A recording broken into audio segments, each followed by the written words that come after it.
This is 17-1, and today we are watching That Which Survives. I'm Van Velding, and I have seen this episode 17 times. I'm Derek, and I've seen this episode 1 time. You ready? Yep. 3, 2, 1, engage. So yeah, it's this is a pretty pricey budget for the third season. Yeah, like that whole effect of her like disappearing and reappearing kind of thing. Yeah. I was like, oh, that's pleasant, but also probably expensive. Yeah, it seems cool, but also unnecessarily cool. There's like a multi-part lady vanish effect. Right, and you know the thing that's weird about this episode with respect to that is, you know, there's a lot of mystery, but there's no foundation to it. There's no, there's no kind of core to this episode. It all kind of seems like fluff to move conflict along, and then a thin resolution at the end. There is the central mystery, which I think we get a lot of clues about that work with the solution we get. But what we don't get is we don't get things being pieced together, or someone saying, we're one step closer, yeah. Or I've developed a theory. That doesn't happen. Well, I mean, I don't know. Yeah, I mean, I guess we get a mystery and they're trying to figure things out. I mean, that's certainly true. And I mean, we don't have like a theory because all we're doing is kind of resolving conflicts. But even if we had theories, there'd be no direction. They're here to study a planet, right? And then the planet has some weird properties to it, so they're just going to investigate further. Weird stuff's happening.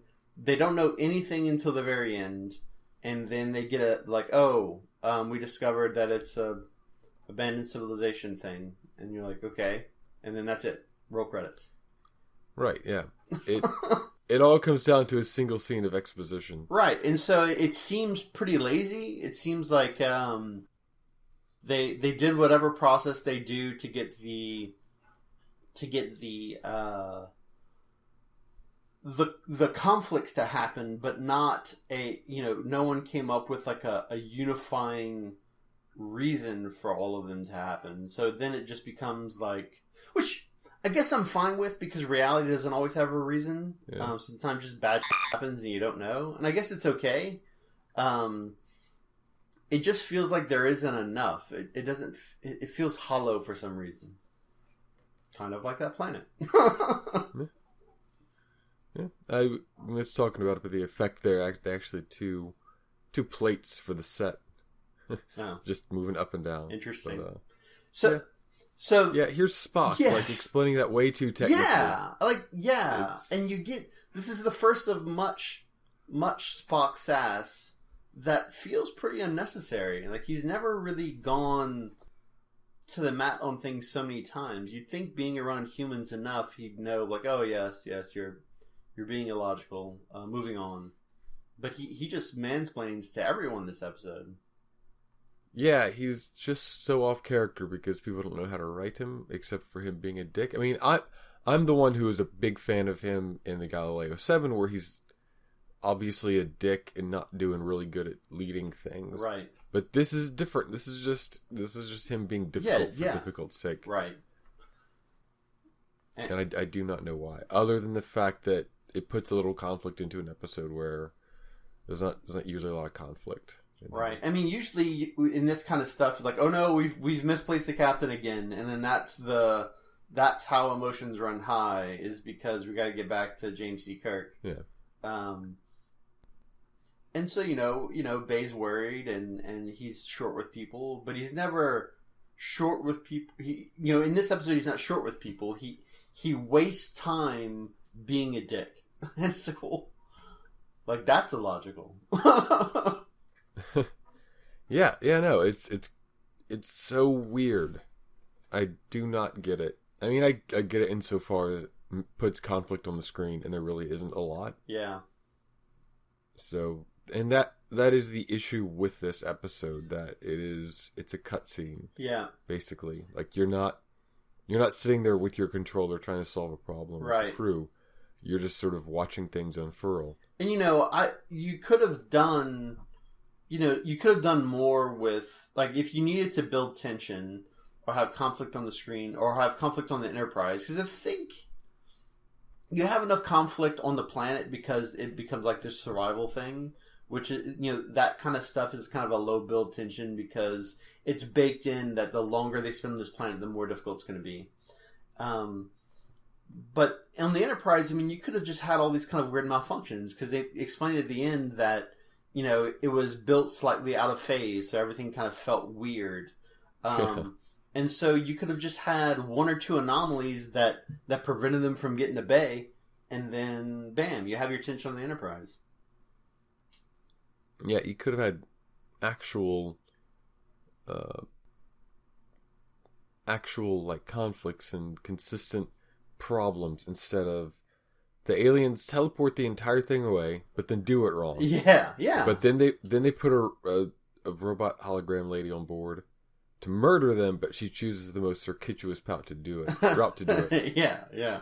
So it's like, well, wait, why didn't you just destroy them when you teleported them, but not teleporting all of them? Yeah. Could you not just obliterate them from Well, and here, we just kind of missed it, but on the planet, people are Diamato doesn't give any shit because he doesn't survive that long, but Sulu gets a lot of shit, and I'm thinking like, what the hell is your problem, Kirk? And he's like, oh, we shouldn't speculate, Sulu, and then McCoy continues to speculate. I'm like, no, it's Dr. Mbanga, welcome back. Yeah, I was wondering if he was the same guy. Same guy. Yeah, I'm bad with names and faces, so I wasn't sure. So yeah, that's good. I'm glad. I like to see him doing things. Yeah, no, a supporting cast. I like to see supporting. We got a woman on the helm who I think is supposed to be Indian, but is a white woman with brown face, I guess. A lot of browser. Her character is supposed to be, Hindu. Yes. And I presume from the country of India. She played a Native American in the infamous Native American episode. Yes. So I do not know. It's a little indeterminate. Yeah. But yeah, it's kind of like diversity in its own way. Just take one step forward, two steps back. Like, yeah, we'll put a woman on screen that no one's ever seen before, but we're gonna put her in blackface or brown. Slightly darker than usual face. She's a supporting cast member who's doing stuff. Uhura could be doing some of this, but they give her like 3 lines in this episode. They met their quota for 2 weeks, I think. These guys. So I say it's more 2 steps forward, and then 1 step back. So it's a net positive is what's happening. It's just, I don't know. There's some negative. You are a lot more forgiving, I guess, than I am as far as that, and I get maybe it's because of. You look at it in the times of this, but I don't truck with that kind of crap. Everyone should realize that people are equal and stop being dicks about it, regardless of time period. Yeah. Here's the thing where Spock's like, nah, you can't respond to the things I'm saying. I'm just imagining. It was an imagination idea. You can't say things about that, Scotty. Yeah, and then, and the other thing too is, it's one thing to say, listen, I would like people to be precise, but it's a completely other thing to be unable to work with people unless you're in command, which is kind of what's happening here, which is, I think, why you like the Gallo 7 episode, because the situation pretty much strips people of rank. Like, yeah, Spock's the leader because of the command structure, but everyone's really just trying to survive. So it's kind of, I don't know how to explain it. I like it because Spock is usually presented to be perfect, and he can do so many things, and he can do other people's jobs and stuff. So it's good that he's in a situation that plays to his weaknesses. Yeah. That's why I like the Galileo 7. That's not how this is created. Spock isn't like not doing good. He's portrayed as doing well, just like Kirk is, but they're portrayed as doing well because they're being jerks to people. Yeah, we've talked about this before, kind of just in general. But it seems as if it's a very common conflation to take someone, like being a dick to someone or bashing on something, people will then think that you're smart because you have some ability to criticize. But it's pretty easy to criticize without any knowledge of a thing. Yeah. And it makes people sound authoritative, which is happening here. Right. And like they are putting together all the elements of the puzzle are here. Which I appreciate. It is an intriguing mystery. Yeah. I like it. I like the survival aspect of it. Yeah, I do too. I just think that if you're gonna highlight the survival, you can't give them nothing. Like, oh, there's vegetation but no water. Oh, the vegetation's all poisonous. Like, oh, we're about to die. Okay, great. Yeah. It's like, well, you can't have all of this vegetation. You can say it's poisonous, but to say there's no water is also kind of silly. Like, it's okay, well, you got to give them something. Like, give them water but no food, and then, maybe like some kind of weird animal that they have to, survive. Yeah. Well, they're not at the point yet where there's no water. They're just like, oh, we can't find any bodies of water. Maybe there's something under the thing. So they're still looking for it. And I don't know what Kirk's job is, actually. Because Kirk is like, hey, you look for water. You scan the atmosphere. He's supervising. Yeah. He is supervising in the most shallow and comical use of the word. He's just providing oversight for competent people. The whole thing with like all their cells exploding, they would be, I'm pretty sure they would just be gooey's. Like, yeah, that's what your cells do. I mean, they blew all of that budget on the teleporter effect. They can't do.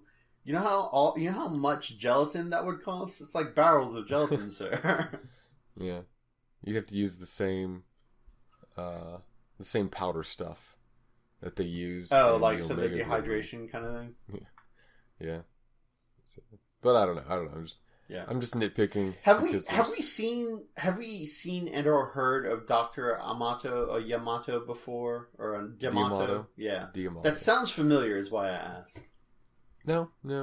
Okay. He's been in a couple things. She is actually a former Miss America. She's Lee Merriweather. Miss America. She was Catwoman in the... Oh yeah, that's where I've seen her before. She's Catwoman in Adam West Batman, huh? Yeah. That's where I know. Because I was like, man, you look familiar, but maybe it's just because you have a photogenic face. But no, now that you mention it, that totally tracks. Yeah. So, but her character's interesting at least. Yeah, I like it. Yeah, Holly's like, don't be afraid. You say, I'm not afraid. He's like, well, you should be. I'm about to kill you, but don't be afraid. Yeah, it's great. It's gonna be painless. And there's this contradiction to her character, which is another mystery. Well, and I think that this is kind of one of the failings, is that she's either android or cyborg, or she's something that is not human but has enough intelligence to be autonomous. And but the problem is that she conducts her I guess task in such an odd way that it doesn't, like a very odd and superficial way. It doesn't feel like it's there's any kind of rules behind it. It's just, no, I gotta tag Spock. No, now I gotta tag James T. Kirk. I gotta tag D'Amato. Whoever I tag, you're it, and by it I mean dead. Yeah. So, and it just, she can explode the cells of a certain DNA strand at any time, but just the one. Yeah, exactly. Like, and it's like, well, what? I mean, that isn't. I mean, we haven't established anything remotely like a kind of rule that would follow. So I don't. That comes out of left field and it stays there for the whole episode, and you're like, okay, I don't. In this episode, I don't know exactly what I watched. Well, it's intriguing because she's like, oh, why is she for D'Amato, or why is she for Sulu? Yeah. Why does she not kill Kirk in that scene that comes up? See, it's a mystery. If I had to flip this episode, so what I would do is have you still have your computer. You still have your computer that you don't have the woman at all. You still have your computer that transports the Enterprise 990 whatever light years away, and the central conflict here is one of survival. But as they attempt to survive, they find kind of these remnants of the gone civilization. They still have trouble finding food. They still have trouble finding water. They're doing geological stuff. Nobody dies. But it takes them a lot longer to get to them, and so the survival becomes more and more tense. And then, they do find the computer, and they're able to kind of neutralize it so that the Enterprise can get to kind of transporter range. It looks like James T. Kirk's gray setting on his phaser isn't working out. Yeah, it is not. Ashley Johnson, he is not. So it's another mystery. Like, he's sort of like, Starfleet makes graves for people all the time, and pretty quickly too. So, in here it doesn't work. Yeah. And it's just another thing that isn't working the way they expect it to. Yeah. The entire planet's a mystery. Yeah. And I appreciate. No, I would say that you said the entire planet's a mystery, and I was just gonna kind of tack on that. I would have liked that to be kind of the central focus, surviving on this mystery planet. Mm-hmm. But the planet's a mystery because people created it. Yeah. And that's the intriguing question. And having a little more of the civilization instead of just being like, oh, weird planet. Be like, oh, look, weird planet. But people lived here. And then there were weird structures. I don't... Yeah. I'm intrigued. What's going on? Yeah. And then they're like, oh, it's this little thing. Oh, well, it's this thing. And right. If you take clues A through J, and then you make conclusions, right, K through M, which is a much smaller set of things, and then finally get to your conclusion N, your people figure things out, your audience follows along while things happen, right? Your clues make sense in retrospect, and you have a point. And this just goes from clues A through K, and then goes right to conclusion L. Yeah. You notice Spock's hand calculator here, or whatever? Yeah. Where did that come from? He doesn't need a calculator. It came from Spock's brain. That's what people were using to control Spock and Spock's brain. Maybe he kept it as a memento and reprogrammed it? I don't know. I mean, the obvious We found a marker so we could give Lieutenant Diamato... They found a very nice marker, and they were able to write in a legible fashion. Yeah, what does this joke even mean? And then how's that even? Yeah, just people being sassy to Sulu, just like Kirk was earlier, and he's like, if I needed a Russian history lesson, because this won't surprise you, Sulu's bit was originally written for Chekhov. Hence the Russian history reference. But Walter Koenig, I think, was doing a play out east. So that's the only way Sulu got screen time, was because Koenig was busy?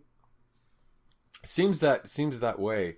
I mean, serious screen time. This is one of the bigger Sulu episodes. Yeah. And we actually spend more of his dialogue learning about Chekhov's character than Sulu's, of course. Yeah. Anyway. And here's that poop just rolling downhill. Right. Yeah, I do like how, as much as I didn't like the whole sass thing with Spock. The one thing I think is valid is when Scotty calls and says, hey, listen, the engines feel weird. And he's like, yeah, well, that's not scientific, so call me when you got something.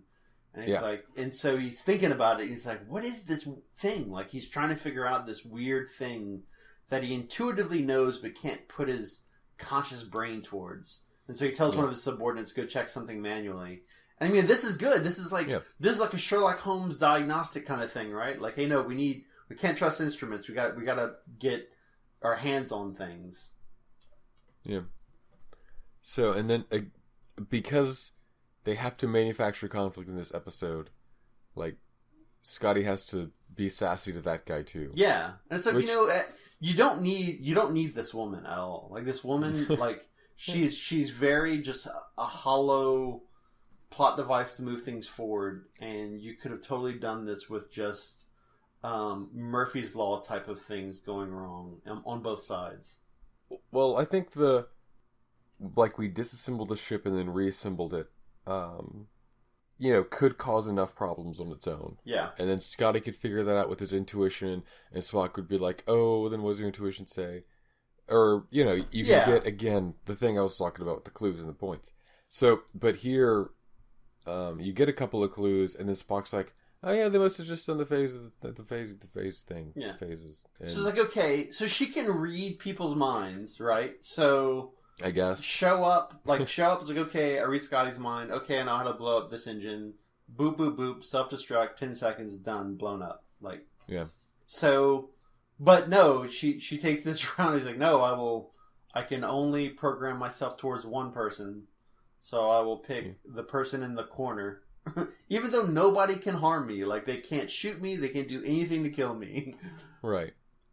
Which is interesting. But they can restrain her. She's not physically strong. So she can't just, jump into the engineering room Khan Singh. All right, but it doesn't matter. So they restrain her, put her in their brig. She teleports out. Who cares? Yeah, but then we do not see her on the ship again. Because now she's just done. So, yeah, she does not need to be on the ship, basically. We agree on this. Yeah. I like her on the planet. Simply because it's part of the cobbled together defenses of this ancient. And if you were like, hey, listen, we got to put this actress in this episode, what you could have had is kind of let's say they eventually find some kind of alien outpost that or alien civilization, and there's just a whole bunch of the recordings where this woman is kind of everything's kind of broken up, and let's say Sulu's trying to he's like, hey, listen, this is all damaged, but I think I can fix it. He's like, all right, you do that while we try to look for food and water. And so he's given updates, and you see the recordings. It's like, okay, I think something to do with some kind of poison or bacteria. I'm going to need some more time. That kind of jazz. Yeah. So, I mean, if you were to say, hey, look, that bacteria I found earlier that seemed bad, it turns out it has really specific DNA stuff. Yeah. So you're like, oh, look, guess what also has really specific DNA stuff? The defense mechanism for the planet. Yeah. Just link stuff together. Right. But it's less a mystery story and more like a mystery bag. It's just a bag of questions. Yeah. And then someone explains it to you. See, what is this? So is this kind of like a sonar thing? You tell a tricorder to keep a lookout? I don't know what... I'm trying to figure out, what he just did with his tricorder that's supposed to help him, on his firewatch. I'm supposing it's just a basic area scan and alert thing. Okay. Where it's like, hey, look, something's around here. But anyway. It's funny, it's your guess is good as mine. He's like, my guess would be values. I would love him to respond no, that's why I said that. That's the point, you idiot. Yeah. I would love to just take this episode and every time Spock's rude to someone, they just say that. Or they're like, it took you longer to explain this to me than the time saved in the calculation. I said it was going to be 7 hours and 55 minutes, and you said to me 7 hours, 55 minutes and 3 seconds, which took longer than the time difference between what I said and what you said. So you've wasted the 3 seconds you felt the need to tell me about. Now we've all lost valuable seconds of our time. You're wasting my time, Spock. And worse, we had to spend it with you in the mood spot. Clear this channel or I'm taking over the bridge. Those people just cut out on Spock. Yeah, that would be a funny episode of just everyone giving not like xenophobic to Spock, but just hey, he's being a dick and everyone's just giving him flack right back. Yeah. So, okay, she was able to show up and flip the switch. Shouldn't that thing have buzzed a lot louder, at least for a second? I don't know. I think it might have actually been a beacon for the Enterprise. See, that would make sense. That'd hey, look, an SOS, come get us. I'm pretty sure Kirk told Sulu what to do with it right before they did the thing. Oh, okay. But I was making jokes about bags of booze. So I missed it. Well, it's goofy. If that was a beacon, they should have used it from the moment they beamed down or whatever and realized they were in trouble. No, I think this episode could be improved if if it's just a sitcom type episode, or people just say things and then other people say funny things back to them. And then there's a laugh track for a few minutes. There's like a laugh track on like laugh tracks at all. Look, I like this. So I like. I'm gonna throw that away. What I like here about Sulu is he says, "Listen, I don't want to kill a woman." Gives him a warning shot, and she keeps coming. He totally shoots her. He's like, "Listen, I'm a man of my word. I'll straight up shoot you." He tries not to, and then he gets the horror movie rock tripping. Yeah. So and that I'm glad that Koenig wasn't doing that screaming. I can tolerate Sulu's screaming. I was about to say that's how you know the part is for Walter Koenig because he has to scream. Yeah. So. Yeah, and that's kind so of then the weird Kirk's thing. Amazing reflexes here. Yeah, kill with the touch. Oh wait, that's bad. Go away. Just wait, stop you it. shouldn't touch me. And so that's the other thing too. Is like she just keeps saying, "I must touch you." I'm like, okay, what? Like, so what? I don't even understand. It's like, oh well, no, but we'll become one in ourselves. I'm like, still don't get it. Well, no, like the computer just needs her physical form to be a delivery method for murder. Yeah, I get that. But it's picked up part of her psyche in there as well. So it has to put this into a frame of reference which doesn't involve her just murdering people for reason. Alright, but like she's saying like, I must touch you. It's like, okay, so if she isn't being controlled by a program, then she's kind of fighting it, which is your whole psyche theory. But then she starts talking about, like, I'll become one with his cells. Like, okay, well, now I'm really confused because you either want to kill him or the only thing I can think of is, like, the computer programmed the psyche in such a way to lie about what she's actually doing. So she thinks she's doing a good thing and she's actually doing a bad thing, and she kind of only knows that a little bit. Yes. Yeah. That was my takeaway. Oh, okay. That was my takeaway. So, because it's a case, and this is one of my favorite tropes, of they just made the copy too good, where they're like, okay, we need a person to do a thing. Oh, okay. Like a bad thing, but we're going to make a copy of them to do it. Yeah. But the copy is so perfect, it's actually still good. Yeah. So they don't want to do the bad thing. Right. I am a huge fan of that trope. Interesting. And that's kind of what it is with Losiri here. Yeah, okay, that makes sense then. Because at first, it's one of those deals where talking it out kind of helps. Because at first I was thinking, well, okay, I don't understand this kind of point, but I mean that's kind of neat. Yeah. God damn it. Yeah. Spock in this episode. This is dude. Just let up for a second. You must. I know you're worried about Bay, but you just need to chill the fuck out. All right, we're all working our very hardest to get things done. No, it's actually warp 8.8732. Nobody cares. Okay. No one cares. Yeah, it's like. Are his parents coming over? He's trying. Is it like a Sarek family reunion on Vulcan he's got to go to next week, and he's just wound up about it? It's like, sorry guys, I got to practice. Maybe is he going to be in a play? Is he going to be in a play where he's playing Sherlock Holmes, and he's like, I have to get in character. Crew. I apologize for my behavior. There is kind of that thing. I don't know. It was like some kind of British television talk show where Robert Downey Jr. and Benedict Cumberbatch were on there. And they were both talking about playing Sherlock Holmes and how their significant others hate it. Because I guess for them to get in character, they essentially have to be pedantic dicks. Yeah. And I thought that was kind of funny that they shared that whole, like, I know that feel, bro. That's nice. I'd love to say something about, yes, I feel very positively towards Robert Downey Jr. and very negatively towards Benedict Cumberbatch, but like in a cleverer way. Yeah. But got nothing. That's okay. No, I got nothing. I do like how there was that minute. He's like, well, listen, if we don't do this the place is gonna blow, and there's nothing we can do about it. And the helmswoman just kind of pauses, like,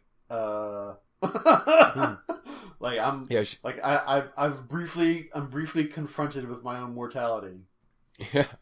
Yeah, she gets some pretty interesting acting in there. Yeah, because I kind of would expected the whole bridge to be like, uh-oh. Yeah. Like, you're just that pause and then just that realization that, Oh wow, I didn't expect to die today. Weird. Yeah. No, like in a different character may have been like, what? Yeah. Damn. Oh no, he didn't. Oh hell no. He said that on an this open ship's channel? out of control now. I would actually love for just her character to do that, or the not Chekhov to do that. Yeah. Just like one person to have an inappropriate reaction to these things. Yeah. And just like report to sickbay, or report to your quarters, or you're removed from your post. No, people just ignore it because that's funnier. It's like, see, and I don't. Why is he still carrying that? He carries this thing throughout the whole episode. He likes to fiddle. He's nervous. Spock can do all this math in his head. Yeah, it's not a calculator.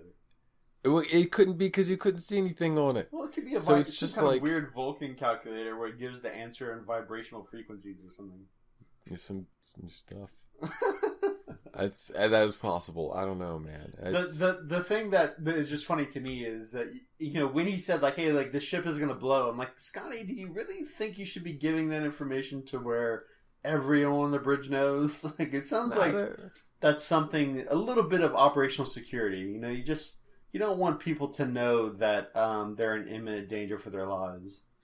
I don't know. They're all professionals. I am just fascinated by the mystery of why is Spock so literal. Yeah, why does he have a little control box? And it's like, it'd be okay if this was his first day on the Enterprise. It's like, I'm trying, all these idioms these humans use is just crazy. I can't get it. I don't get it. But I mean, this is like his third year or more on the Enterprise. Like, he should get it by now. Any logical person should have developed some sort of coping mechanism for dealing with these idioms that he doesn't like or understand. Yeah, it's like when computers don't get humor, and I'm like, it's been a decade. Like, it's not complicated, bro. Did you expect that? No. Is anybody crying? No. Okay, it's probably a joke. And there we go. It's absurd. No one's dead. It's probably funny. Yeah. I mean, 50-50 even if someone's dead. Yeah, but mostly just like as a broad set of rules. Even the Terminator learned how to do like basic 101 psychology in like the third movie. Like, are you dumber than a Terminator? Do you have more emotional intelligence than a Terminator? Hosted by Jeff Foxworthy. I'd watch that. Yeah, I would totally watch that too. I really kind of would want, like, I don't want Jeff Foxworthy dead, but I would like him to kind of this talk show-ish thing to be have a sci-fi bent, and he just is a head in a jar the whole time. It's like a la well, like you just put nerds up against the Terminator, and if they lose, guess what? Yeah, death. You got a Terminator. I mean, yeah, bam. That's like that back half of the show. Honestly, it's like back to back. Do you have more emotional intelligence than a Terminator? Followed by Death by Terminator. Yeah, exactly. And now we proceed to all the Terminator's executions this week. Ooh, strobe light and smoke. Yeah. Just doing an action thing to keep us. Yeah. And she can destroy their weapons. Right. So if she can do that, why doesn't she just do it now? Like all of them at once. Yeah. Yeah. Rapid fire, just something, anything. Like show up with a gun. You can do all these things. Show up with a gun. Take one of their phasers away from them. Show up. Shoot them all. Be done with it. You're a defense robot. Damn it. Ostensibly. Let's load Scotty into the torpedo tube. Yeah, no, they already have an access crawlway. They don't do anything really impressive effects wise with this. But then they make this entirely new tube thing, which is interesting, which is cool. I like it. I mean, it's I do like it when there is kind of like some hardcore engineering things have to be done.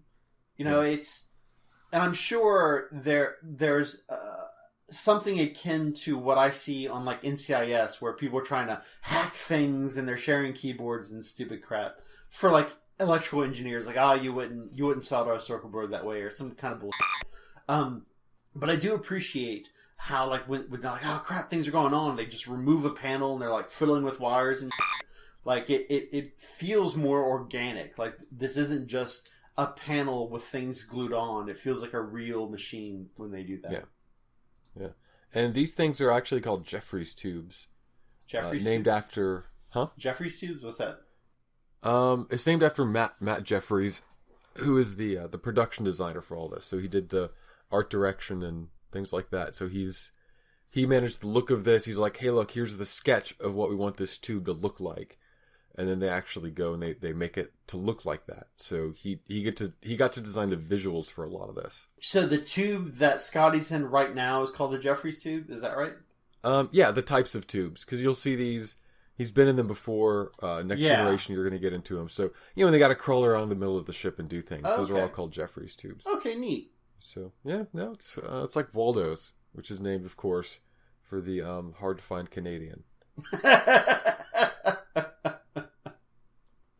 We're still looking for him this day. We think he has a love affair with Carmen Sandiego. This day. That's what we've all assumed. And to this day, you can look at any episode of Star Trek and not find Waldo. Yeah. So, true story. So no, I like the feel of all this. I like the little lights they put on. Yeah. Well, yeah, that's a nice attention to detail. It's like, antimatter, matter, we don't know what it looks like, but probably lights. It's you're telling a story visually. Yeah. There's lights and there's glow and stuff in there. Yeah. Well, and so see, this kind of stuff, like, to where ships put into out of phase, like, things are going left and right, life support systems are spotty, coming back on, losing power. And then, like, Scotty and his bros got to do all this stuff while, like, trying to get back to the captain. Like, that would have been okay. Like you could have saved all of the time with Spock being sassy with him solving problems. I'll even let you keep his little weird Vulcan calculator as a way to, like, he keeps it around to help him keep track of everything that's going wrong with the ship. And then he figures out what happened. Yeah. It's gotta be something. Like, that is the real mystery of this episode. What is up with Spock? Why is he looking at that? He's looking at it so intensely. Yeah. I think you solved the mystery, though. I think it's just, before this happened, his parents were to come by and he was going to put on a play where he was the lead and he's just super stressed about it. Like a kid's show. Like the parents of the Enterprise are going to come by and the Enterprise is like a bunch of little skits ready. Sulu was going to do like a sword kata thing. Dr. McCoy had a science fair project where he made a volcano. Actually, he didn't make it, Nurse Chapel did, but he's going to say he made it. Because McCoy's real talent is lying. One of them. I just...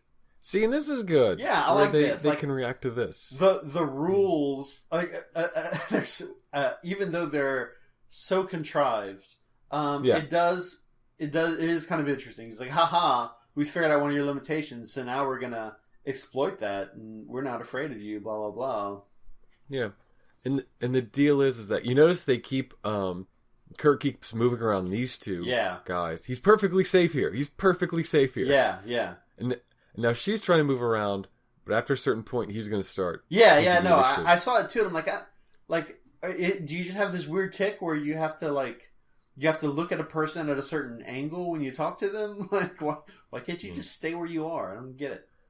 Because they have to keep the picture interesting. Yeah. Like, I guess that's what I was wondering. Like, if it was like a movement deal, but you could have totally accomplished that by her trying to get around those two, and then those two blocking her. Like, that would have been stay between us. Like, really, was that the plan? See? Yeah. Why is that? It doesn't. It's so then Sulu and McCoy don't rotate. I don't know. It's just it's questionably blocked. Well, and the whole thing is like, well, you told us stay here, and we can't see where you're moving, and you're getting out of the way. Like, what is your problem, Kirk? Yeah, that's a good point. It's a good point. They can't see him. It's like you're not working well. You're not working as a team. Yeah, and then flashing back to when she touches him, if they had put pieces together of like clues to understand things, then you wouldn't have needed to have the moment where Kirk is just stupid enough to get touched. Yeah, you could have had the moment where they're like, "Yeah, no, I'm betting that if she touches the wrong person, nothing will happen. So that's what we're going to do next time. Yeah. And then, sure enough, they do it, and it's kind of tense, but it works. Right. I don't know. I'm just... Again, it's always easy to nitpick these episodes after they've been written, rewritten, and filmed and produced. That is kind of one of the things. I remember I was talking to someone in college, and they were talking about art. And, there's a very typical criticism where someone looks at some kind of absurd thing, let's say bottles hanging from a ceiling, and it's a big art exhibit that a lot of hoity-toity people paying a lot of bucks to see. And then someone will say, I could have did that. And then the art person says, yeah, but you didn't.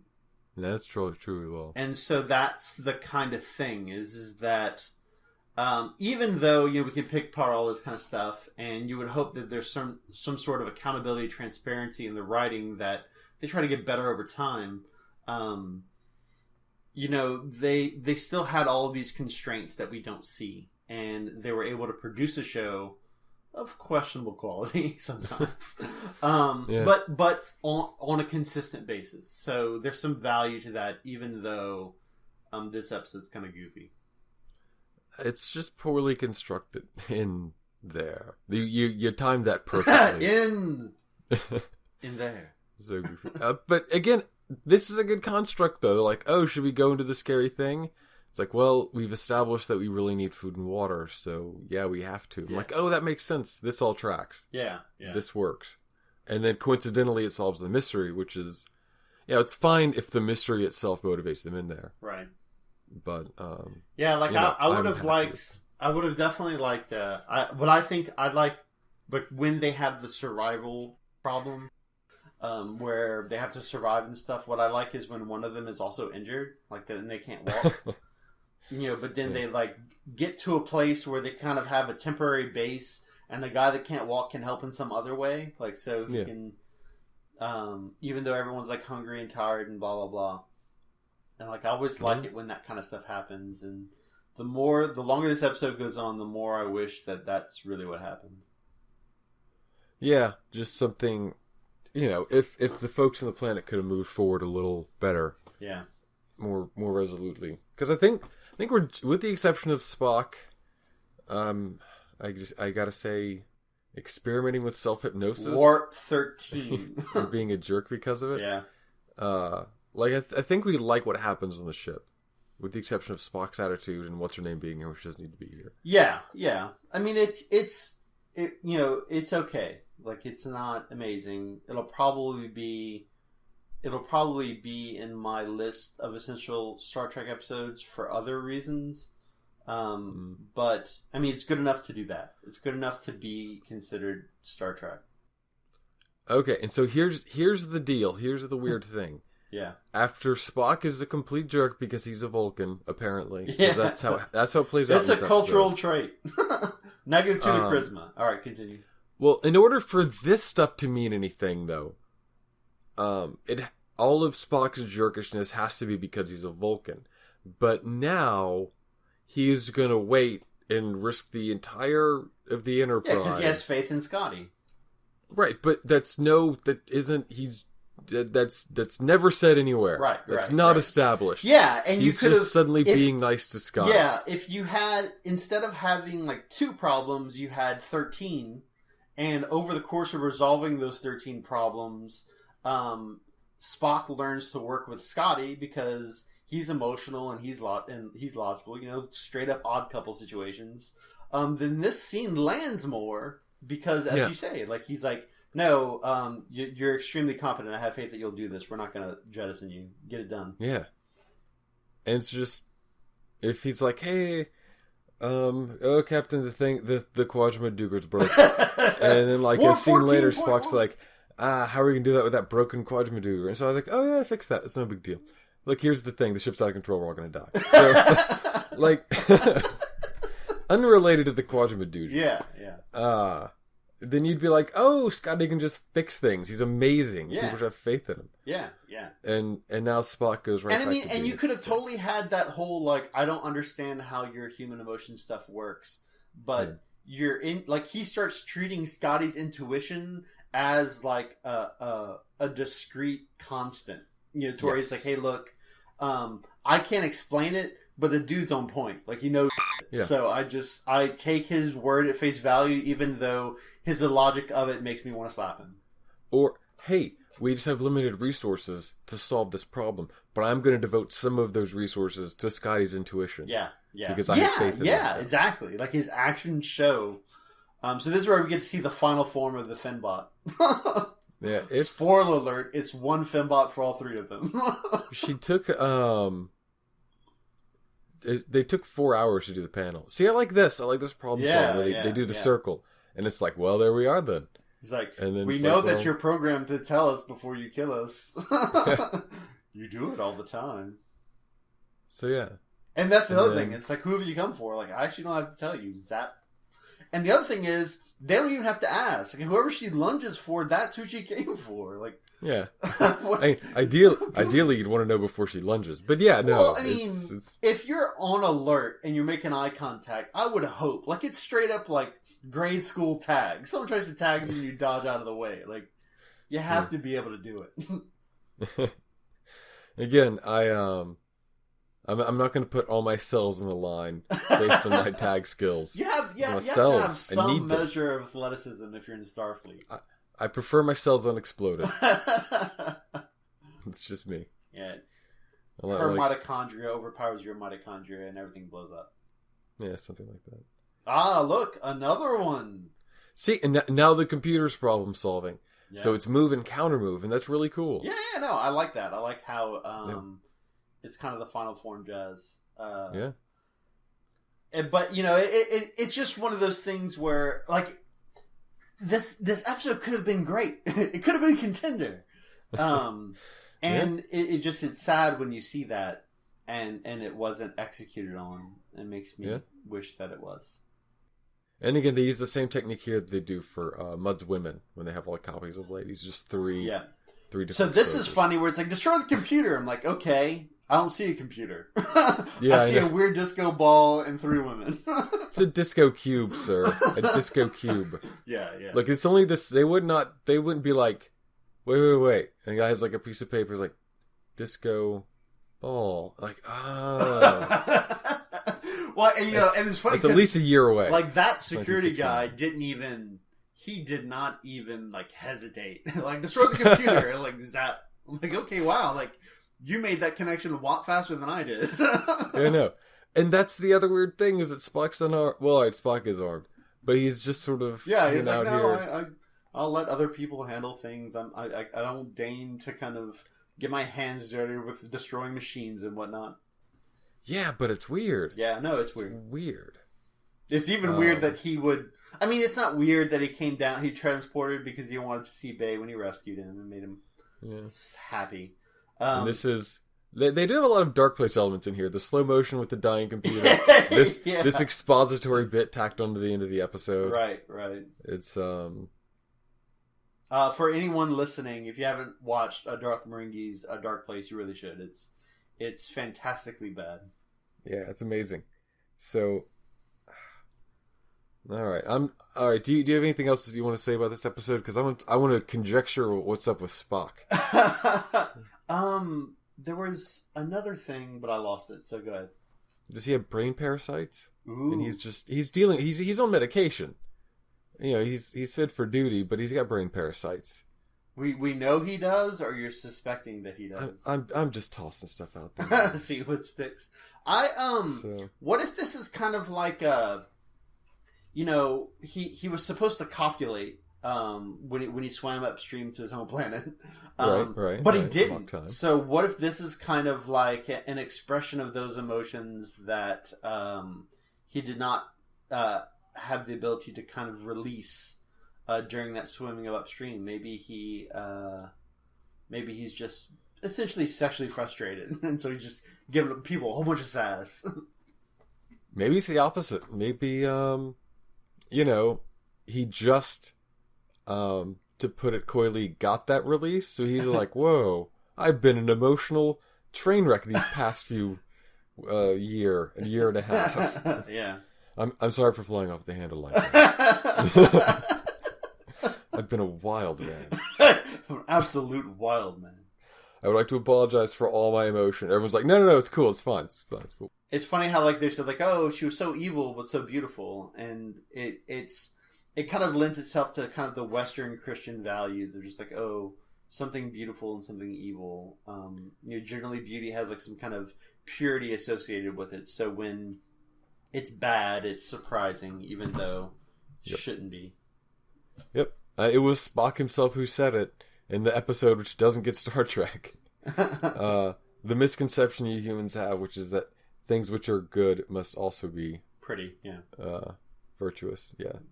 So, which I mauled that quote.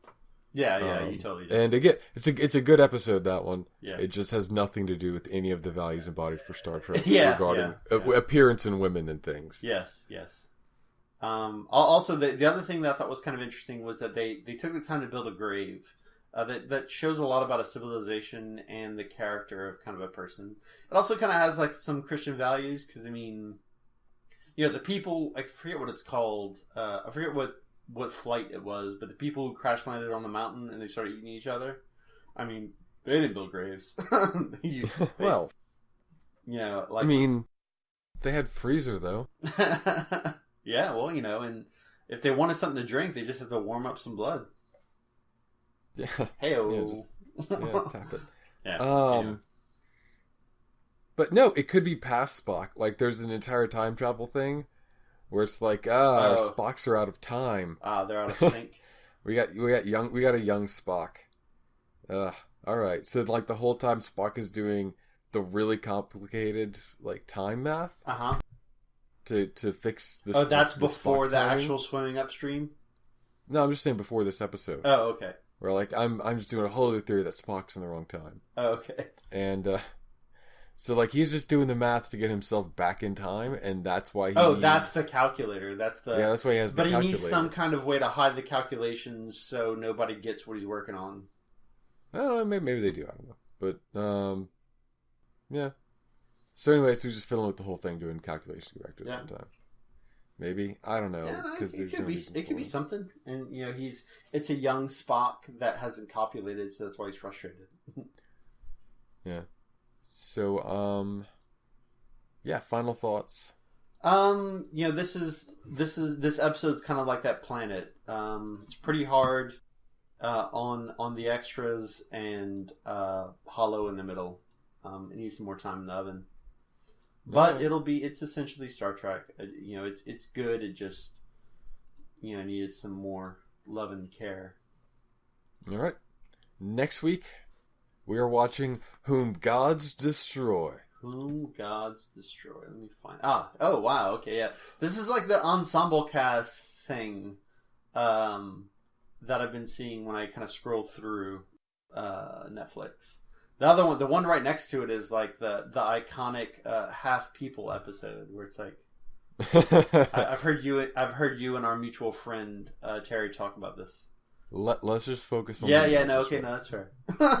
So Whom the Gods Destroy, I see one of the species of alien that was like an assassin that one time, Andorian, some kind of Persian dude, and I think one of those pig people.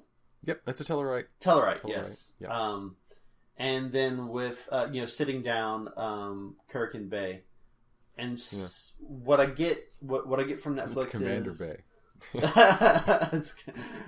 Kirk and Spock are taken prisoner by a former starship captain who now resides at ... and has taken over ... an asylum for the criminally insane. So. I think I'm going to like this episode, mainly because I love it when we have different aliens and their cultural kind of habits are contrasted with the habits that we know. But I won't like this episode if they're basically all acting like humans and the plot is just, hollow garbage. Yeah, well, we are just coming off a small streak of episodes where the aliens are human. Yes. So yes. I too look forward to aliens. Yes. Again. Yes. I think that'll be great. So we are just gonna have to see. Yep. So until next week, remember Rand. Hey, I'll make this less than 60 seconds because no one likes credits. Star Trek is owned by CBS Television Studios and Paramount Pictures. We're watching this on Netflix streaming, talking over Skype, and recording our conversation with Alamoto Call Recorder. All editing is done with Audacity, the free audio editor and recorder, and our files are hosted on vanvelding.com. With DreamPress hosting, run with WordPress. 17 to 1 is available on iTunes and Stitcher. If you have any questions about the program, feel free to email 17to1@vanvelding.com or tweet @vanvelding. Thank you, and remember Ran.